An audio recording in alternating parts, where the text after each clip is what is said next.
மண்பாண்டம் அவன் கையிலே கெட்டு போயிருச்சு. ஆனா அதை அவர் கீழே போடல. நான் இப்ப 4வது வரியில இருந்து பாருங்க.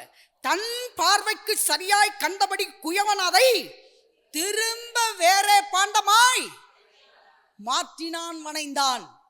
ஆண்டவர் நம்மளை கெட்டுப்போ, இந்த ஒரு சில சொல்லுவாங்களே, இவன் கெட்டுதான் போவான், இவன் நாசமாதான் போவான், இவன் உருப்படாம தான் போவான். எத்தனை வார்த்தைகள் பெற்றோரே பிள்ளைகளுக்கு யூஸ் பண்றாங்க.